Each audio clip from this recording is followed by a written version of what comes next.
Do you remember what were the working conditions like generally in the cabinet making factory? Like, were people watching over you? Were there incidents? Well, I could tell you one incident. Uh, they came into the factory and they asked for 2 volunteers to come and refinish the commandant's desks at his office. Now again, nobody in his right mind would volunteer for that. But my friend and I will go. We know enough. We learned. We just came out of apprenticeship. We know enough. We'll do his desk. They told us because we go to the finishing department and we could get any material we want. And of course, we had the best in materials. We took our materials. We went to the office, and the commandant came there, which he had some reputation. I think his name was Kaduk, and he had a reputation. When he came into the camp, everybody ran into the barracks, because if he caught you outside, he had a habit of grabbing you by the chest, pulling you over, and hitting you with his muscle in the head. He used to be able to kill a person and instantly. And this was his shtick, his enjoyment. We met this guy in his office.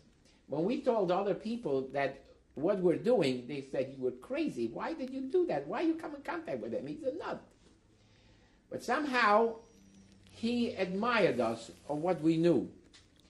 We were able to scrape those desks, sand them down, and start the finishing from scratch. It must have taken us, I think, about 2 or 3 months to do this job. It was some big job. When we were finished, you could see your face in those desks like a mirror. I mean, we did some job on those desks. And every morning, a guard came to the factory, not to the camp, because we had to bring our equipment with us. He came to the factory. He told the foreman that he's picking us up, and we had 2 bags like that, the stuff that we carried with us. Some of it we left in the office. And he took us to the offices, and we used to get our lunch, our soup, from the kitchen, because it was right near, it was in the camp, right outside the gate of the camp, where the barrack for the offices of the office. And after we were finished with the job at the end, he came in and he looked at the job and he said, "That is absolutely beautiful. Now I'm going to give you a tip. Now I want to tell you something for the record. I never told this to anybody in any of my lectures that I give. I give lectures at various places. But I never mentioned this because I didn't want people to take it the wrong way, that there was an officer, even though he was such a killer and such a madman, he had something in him. And you know what he did? He said to us, for 1 week, you're going to go to the kitchen and each one of you are going to get a glass of milk. And from then on, for an entire week, but we had to drink it right there in the kitchen. We couldn't bring it out. My friend and I, we had a slip of paper from him. We went to the kitchen and we got a glass of milk for an entire week, which I didn't tell anybody until today. I don't know why he did it.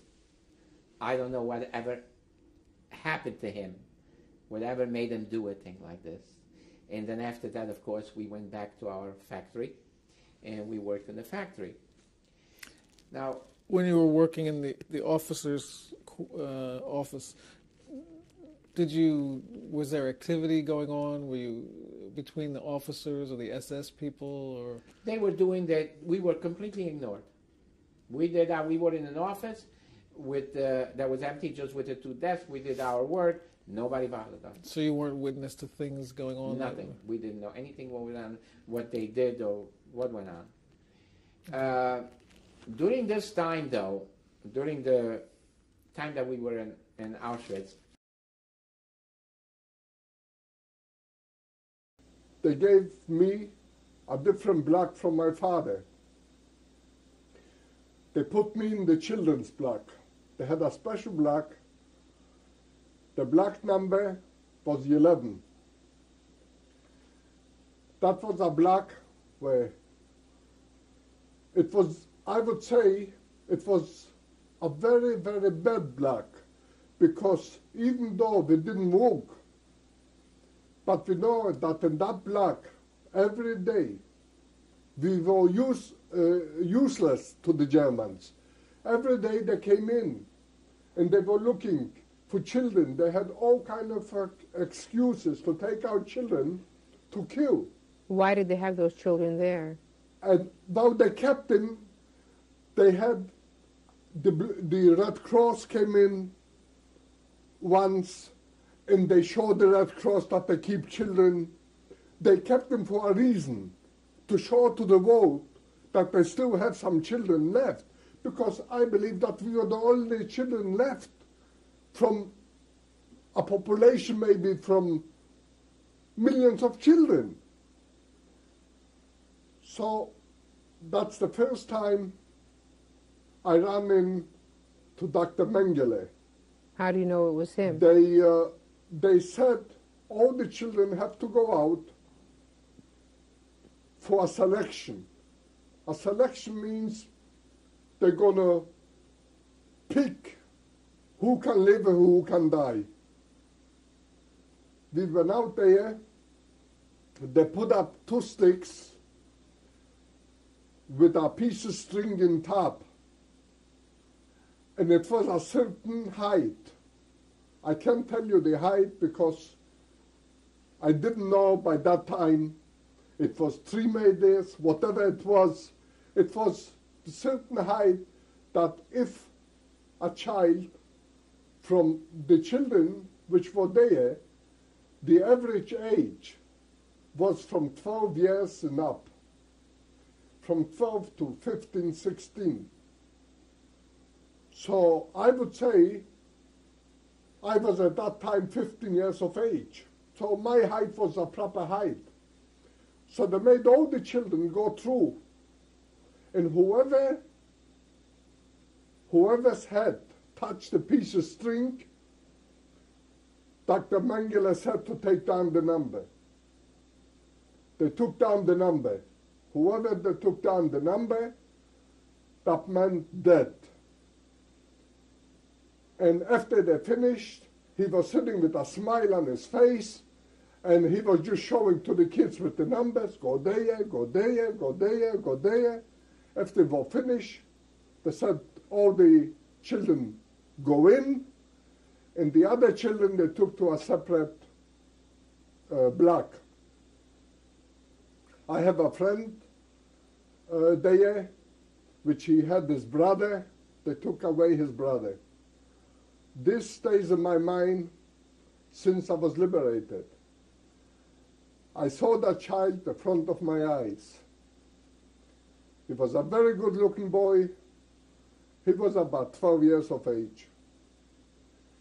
They took him away, and the next day, his brother said to me, Shimmer, let's go see my brother, because I don't think, he says, that we're going to see of him too much. I said, let's go. We go over. We couldn't go into the block because nobody was allowed, but they came to the fence. We saw him over the fence, and he called him over the fence, and he says, don't worry. He says, I just found out that they're going to take you, and they're going to put you in another camp where all the people are going to look after you. He says to him, don't tell me the stories. He says, I'm old enough to know what's going on.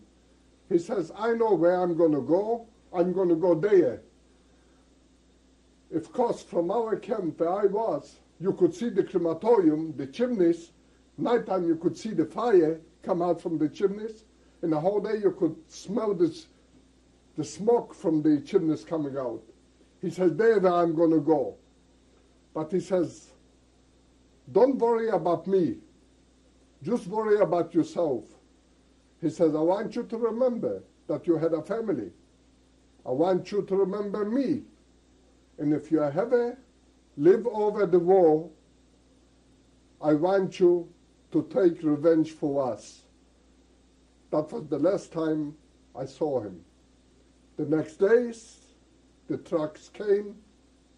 Nobody could go out from the blocks.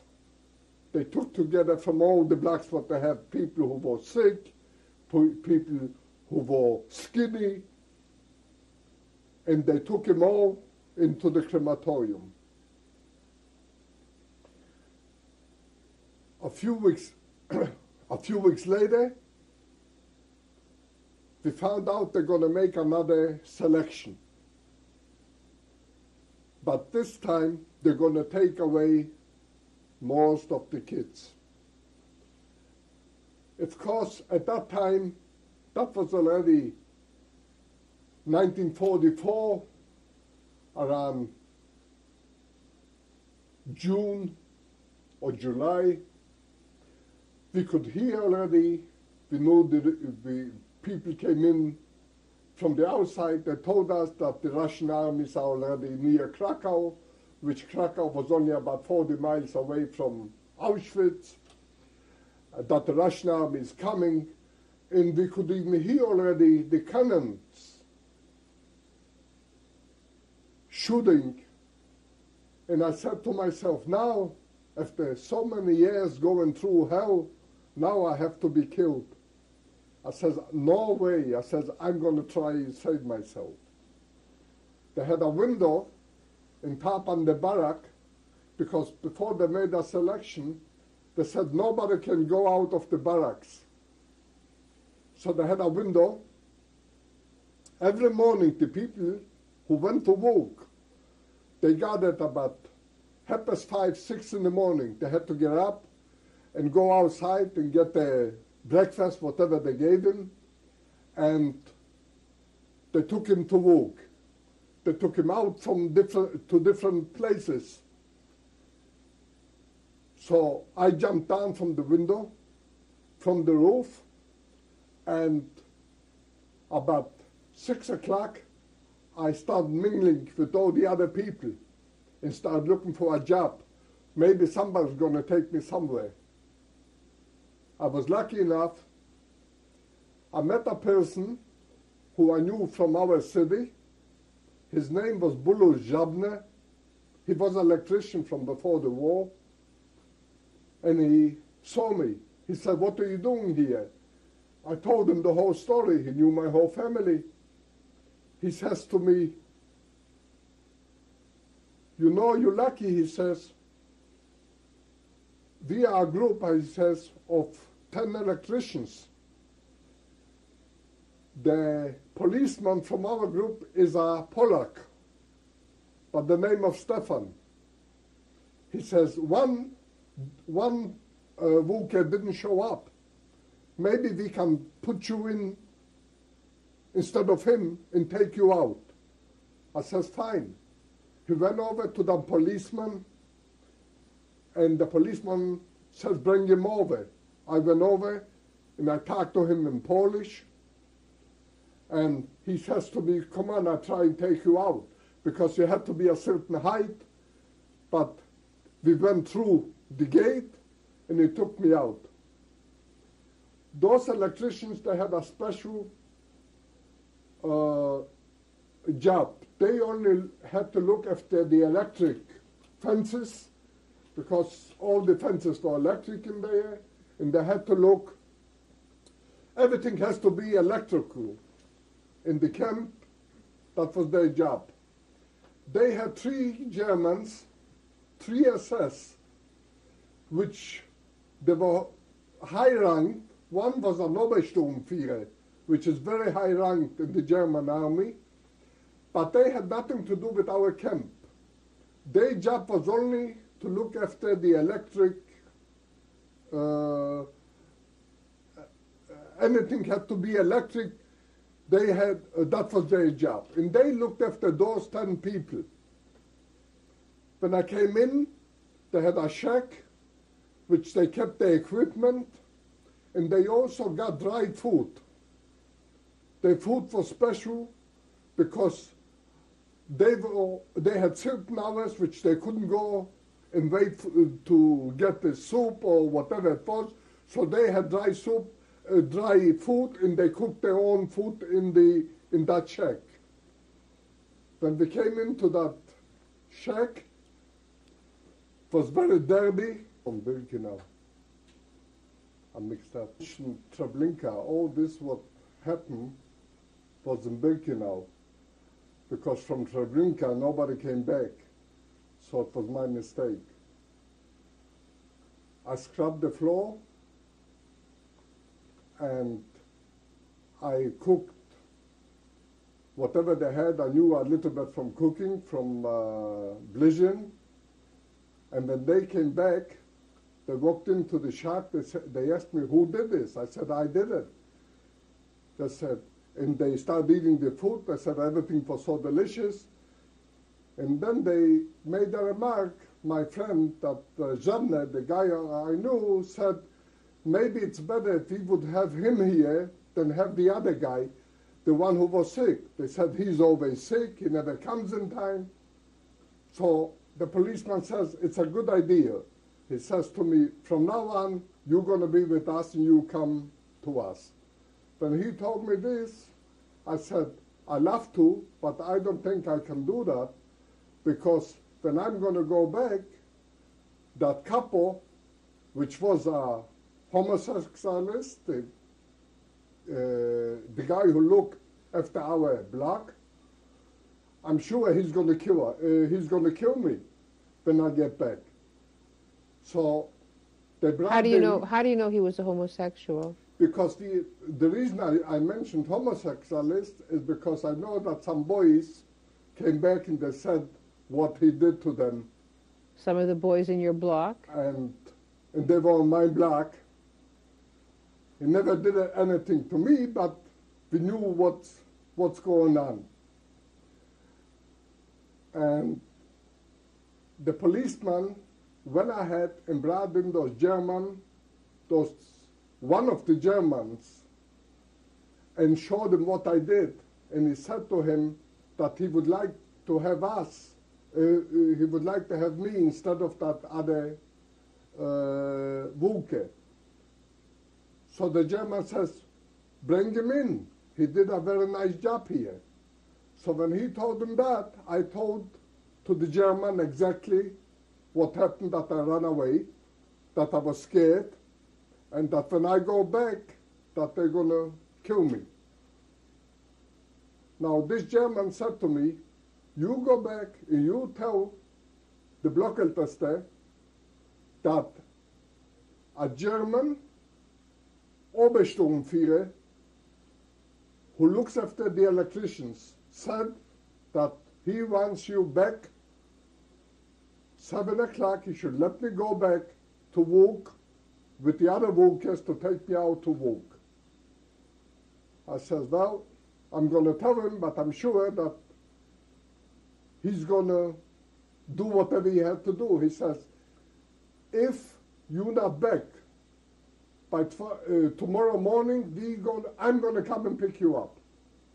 And I said to myself, a German is going to pick up a Jewish boy? How does it sound? It sounds ridiculous. But I had to take his word. I went back, and I was sorry why I escaped, because when I came back to the block, I saw quite a few children were still left. They took off a few which they were skinny, a few who had some eczema on them. But half of the children were left, and I figured I would have been left together with those children. So when I came in, that Blockälteste came over to me and says to me, where were you? I told him I went to work. And I said, they told me to come back tomorrow to work. He gave me a beating. I never had a beating like this before in my life. He beat me so badly that I couldn't walk. He called out some of the kids. They had to carry me into my bunk where I had to sleep. And he said to me, the first chance I have, I send you to the crematorium. I couldn't sleep a whole night. First, from being scared that I'm gonna be killed. Then it hurt me so much that I couldn't sleep. Yet it came 6 in the morning. I crawled on all four back to the front of the block, and I knocked at the door. And he came. He opened the door and said, "What do you want?" I says, "I have to go to work." He gave me another beating, and they put me back on the bunk. And I figured that's the end of me. The next morning, noontime, 12 o'clock, a child comes running in and says, the block elder himself was there. He came in and he says to me, "There's somebody here to see you." I says, who is it? He says, "The German." I didn't believe my ears. I says, how a German would come to pick me up? I says, "I can't even walk." He says, "If you come there, don't ever tell him that I hit you. Just tell him that you have a fight. You had a fight with the boys and they beat you up." My whole face was beaten up. Now when he took me in the front and the German looked at me, he says, "Who did this to you?" I pointed my finger right at him. I says, "He did it to me." I says, "If a German was good enough to come and pick me up," I says, "I'm not scared for him anymore." So he went over and gave him 2 shots right away. And he says, "Once more, if this happened to him, I shoot you like a dog." He says, "Who do you think you are? You are a homosexualist," he says. "You are a prisoner here. You were a prisoner before the war." And he says, "I want you to bring him back to health, and then I want him back at work." It took about 3 days. I got back to health, and I went back to work. The reason I'm not mentioning too much my father and even my uncle was there is because we didn't see too much of each other. My father went out every day to work, and when he came back to work, we couldn't go out from the barracks. Like it came like 7 o'clock, we weren't allowed to go out. So I didn't see too much. Whatever I saw of my father, I saw him once in a while. My father was there to 1944 till the end of November. Then they start, by the end of November, they start liquidating the Auschwitz. So every day they took out different transports. And they took out the transport for when they took out my father. And it just happened that when they took him away, he passed by my shack where I was there, and I saw him for the last time. And they took his brother, which was my uncle, which I mentioned, he was the policeman. And that's the last time I saw them. After the war, I found out that they drowned him. How they drowned him, where they drowned him, I'm not sure. Some of the people told me they drowned him in the Danube, in the water there, but I'm not sure of that. I didn't see him. I didn't hear from them anymore. That was the last time I saw him. When did you leave Birkenau? When did you leave Birkenau? I left Birkenau with the last transport. That was in January. When we left Birkenau, they didn't have any more the freight trains. So we had to walk. And where did you go? We walked for about 40 miles to a station, which was, I don't know the name of the station, but they had a few open open freight Cars. wagons, whatever they call them. And they put us in there. It was very cold. It was January. The snow was falling. And they kept us for 3 days on those trains. They took us from one camp to the other. We went into Mauthausen, to Buchenwald. Buchenwald said that they can't accept us because they liquidating the camp. They took us to Grossrosen. Grossrosen said they can take us. Finally, they took us to Mauthausen. That was a camp which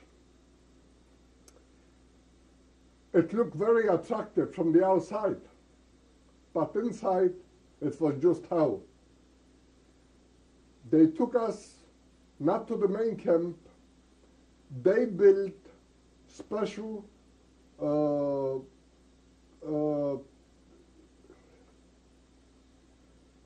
Barracks? Barracks? Not barracks, no. From canvas, the Tents. tents. They built big tents, and you can imagine in January, the end of January, how those tents were, how cold, no heating. We had to lay close one to the other to sleep. And we hardly got any food. They gave us sometimes, they gave us some peas from potatoes and a little bit of hot water, or they put in some color, it looks like coffee. Did you do anything there in Nobody did anything in Mauthausen? that camp. No. We were just there to die. One day, I walked in that camp, and I happened to run into that German who gave me my life in Birkenau. That assessment who watched after the electricians. His name was Kaduk. He saw me and he asked me what I'm doing here. So I said, what am I doing here? They put me here to die. He said, what can I do? He brought me some bread. And he says, what can you do here? I says, I have a job. If you can give it to me. I said, the German who's watching the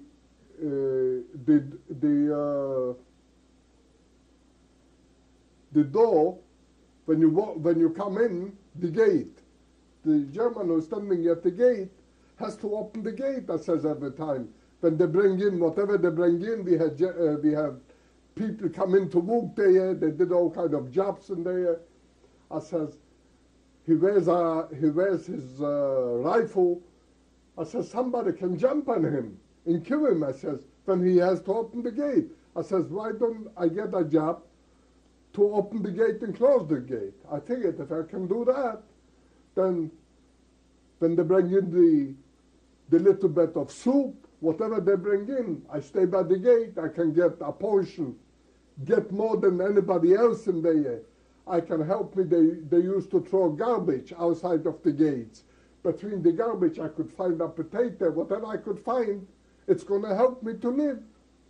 He says, go ahead and make yourself an armband, with the name Torwache. Torwache means you have to watch the gate. And I stood near the German, and whenever they come in, I opened the gate. Of course, I was dirty. There was lice, everything. After a few days, I told that German who I stood by him, I said, you know, I am dirty. I can't even stay close to you. I said, they have a shack there, which they keep the tools. Maybe I can sleep in that shack, so I'll be able to wash myself and keep myself clean. He says, I haven't got no saying. He said, but I'm going to mention it to the highest up. The next day, he came. He says, you can go to that shack. And I went to that shack. They put in a bunk bed for me. In that shack they had a stove. And whatever I could pick up outside, some potatoes, whatever I could get a hold of, I cooked, and I managed already to have decent food. One day I was there, I hear a child, I hear somebody singing outside. And I take a look, a young boy was singing a German song. I said, why are you singing? He said, well, I hope when I sing you give me something to eat. I said, you do not have to sing for me. You just come in and you stay with me. I managed to put in another bed there, like a bed for him to sleep. And we adopted each other like brothers. This boy now lives in Miami. He used to live in Chicago. His name is Henry. It used to be Henry Redlich. Now, after it came in by the end of April, they said that they take all the people away and they're going to send us some other place. We knew they didn't have no other place to take us already, because you could hear the cannons, you could see the planes going over us every day. They took us down to a boat, and they said everybody to go into that boat, because Mauthausen was right near the Danube. And they took us to the Danube, that's where the boat was. I went in, they took us to the boat, they took us down, they put in a ladder, they told everybody to go down to the bottom, and they took out the ladder. Once they took out the ladder, you were there. You couldn't get out anymore. The next day, they put on the ladder, they brought down some water. I walked out the ladder because I put on my armband, which said Torwach, and I said to the German who was in charge there, I said, look, you have so many people here, they don't even get a drink. I says, why don't you let me stay outside and I will give the people to drink. I managed to put him in some water. He says, you can stay outside. I took my friend outside to help me. And we gave him some water.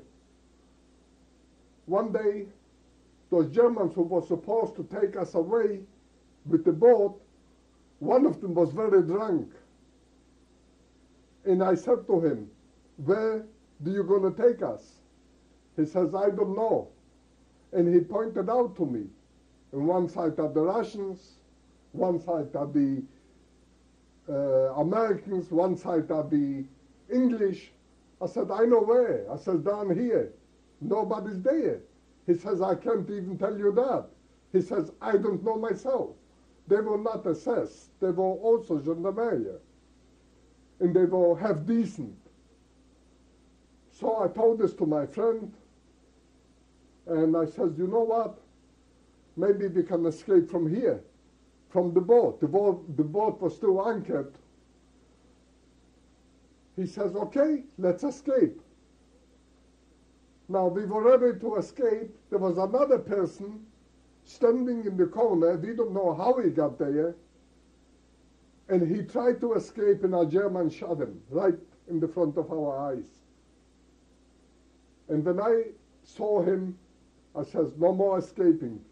I said, what's going to happen to the others is going to happen with us. We managed to get a hold of 2 pills, of poison pills. And I got one and my friend got one.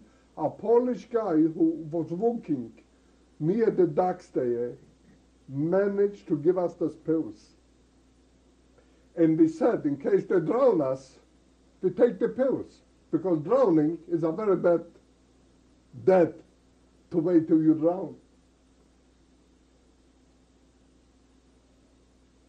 The 2nd of May, the Germans said to us, "You're going back to the camp." We didn't know the reason, we didn't know why. They set everybody out, and they marched us back to the camp. And they brought down Russian invalids, and that same night we found out they drowned them in the Danube. In the boat? With the boat. Then we came back to the camp. We saw already that it's a different camp. They didn't hustle us like they did before. There was, in that camp where we came, there was all nationalities. There was soldiers, French soldiers, there was some English, there was even some Americans. And they start, with loudspeakers, they start telling the people, don't go to the blacks, stay outside, because if you go to the blacks, the Germans might shoot around the blacks. Any day they're going to be liberated, and stay outside and try to stay alive. And we listened to them, we didn't go into the blacks, and hardly any Germans came out already. Then the 4th of May, we didn't have any Germans. The SS, all the SS escaped during the night, and they brought in from the population, they brought in the police, the German police. They put them on the guards. They took over the guards, and we didn't see no more soldiers. The SS. And they said to us that we should behave, that the next day we're going to be liberated. And the next day, the 5th of May, 12 o'clock, the first American tank came in. Well, we didn't know what to do, because so many years we didn't see no freedom, nothing. We were like, we didn't know if we were alive or we were dead. People were running and kissing each other and hugging each other. And there was hundreds of people died from not enough food. Some of them ran whatever food they could grab. They ate too much. They got dysentery, and they died like flies. It took a few days till the Red Cross came in, and they started taking charge on the camp. The first time when I went out from the camp, me and my friend, we grabbed 2 bicycles, which they were there from the Germans. They left them. And we go out from the camp. We said, we're going to go into the German houses and we're going to kill the Germans. Whatever we can do, we're going to rob, we're going to murder. Whatever we can do, we're going to do. So the first house I came in, I saw a woman, a German woman, and I heard a child crying. That was the first child I heard crying, and the first child I saw after 3 years. I said to the woman, "Why is the child crying?" She says, "I don't have enough food to feed the child." So instead of killing them, I ran back to the camp. I got a hold of some bread, some butter, some food, because we had plenty to eat at that time already. The Americans gave us. I got even a hold of a piece of chocolate. And I ran back to that house, and I gave the woman whatever I had. I said, "Here, maybe if you eat, you'll be able to feed the baby." So, Mr. Kerbel, I'm sorry, we're almost out of time. You spent some time in Germany after. How long were you in Germany? After that, I was in Germany to 1947. Were you by yourself? Yes, I was in Germany. We were a group. I was not in no camps after the war. We were a group of 10 people, me and my friend and 8 more people, and we lived in a big house that was taken away by And who gave you by food? the Germans. We had plenty full of food because the Germans came in I mean, the Americans came in and we befriended some Jewish soldiers, and we had plenty food because the Germans were scared for us at that time. We could go out, we could go into any house. The Germans had to stay in line to get the bread. When we came, we could just walk in and get as many bread as we wanted. That was right after the war. And then after that, you arranged, you went to the United States, is that correct? Yes.